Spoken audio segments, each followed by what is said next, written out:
TV yang dibuat saya di Amerika, karena channel ini banyak sekali serangannya sehingga dia menggigil terus ini channel Saifuddin Ibrahim yang ini yang sudah banyak sekali subscribe-nya. Banyaknya sudah 280.000 subscribe. Jadi sebenarnya tidak perlu saya bekerja fisik untuk bekerja. Saya cukup dengan main YouTube, maka saya dapat menghidupi diri saya, menghidupi juga menyekolahkan anak-anak saya, yaitu dengan membangun mereka supaya bisa hidup layak di Amerika. Namun mereka semua sampai sekarang ya belum bisa saya bawa karena keterbatasan dan karena banyak hal.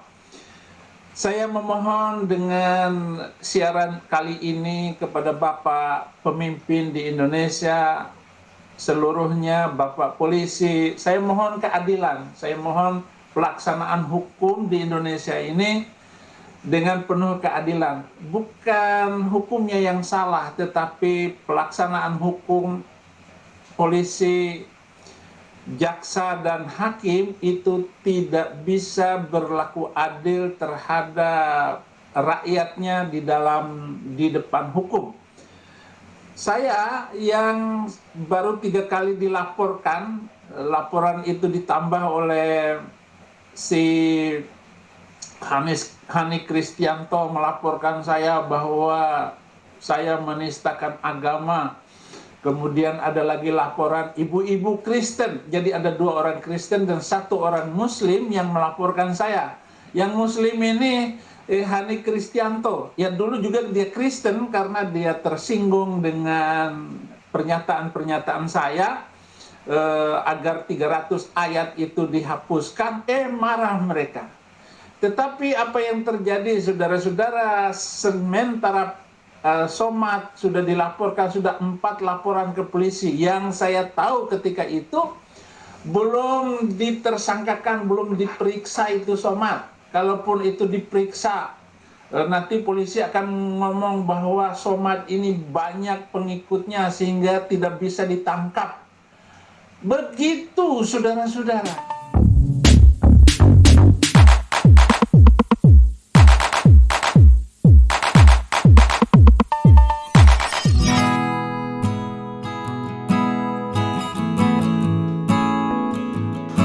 Assalamualaikum warahmatullahi wabarakatuh. Berjumpa kembali di channel Cendekia Muslim.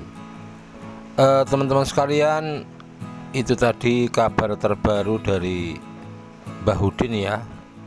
Setelah hampir 40 hari 40 malam tidak bangkit, akhirnya Mbah Udin nongol juga ya di channelnya ya.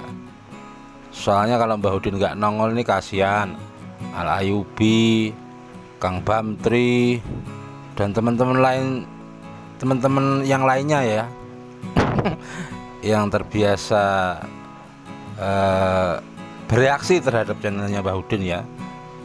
Memang Mbah Udin ini sebagai bahan lawak-lawakan aja lah. Dan itu tadi Mbah Udin muncul ya dengan wajah yang begitu bersinar, kemudian tampilan yang modis, rambut yang begitu tertata rapi, menunjukkan bahwa Mbah Udin ini penuh kegembiraan di Amerika ya.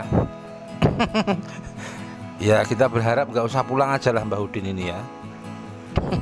Jadi kalau dia minta keadilan kepada pemerintah Indonesia, ya kalau minta keadilan ya pulanglah, karena tempatnya keadilan itu adalah di pengadilan. Ya kalau mintanya keadilan dari posisi dia sebagai buronan, ya bagaimana dia dapat gitu. Jadi kalau minta keadilan ya hadapi proses hukum, perjuangkan sampai di peradilan atau di pengadilan untuk membuktikan apakah Mbah Udin bersalah atau tidak. Kemudian dia memprotes ya, katanya dia baru dilaporkan 3 kali kok sudah jadi tersangka. Ustadz Abdus Somad dilaporkan 4 kali, tetapi juga belum juga ditetapkan sebagai tersangka. Jadi memang orang dungu ya. Jadi penentuan tersangka terhadap seseorang itu bukan berapa banyaknya laporan, tetapi kualitas pelaporan itu dan apakah pelaporan itu memenuhi delik pidana penistaan agama atau tidak. Bukan soal frekuensi laporannya, tetapi soal kualitas pelaporan itu dihubungkan dengan terpenuhinya atau tidak dua alat bukti yang mendukung terjadinya tindak pidana penistaan agama. Tapi ya maklum lah, namanya juga Mbah Udin. Tapi kali ini luar biasa, wajahnya begitu bercahaya, rambutnya begitu modis, tampilannya juga luar biasa. Dan dengar-dengar kayaknya Mbah Udin ini di Amerika lagi sendiri ya. Soalnya istrinya menurut info sudah pulang ke Indonesia.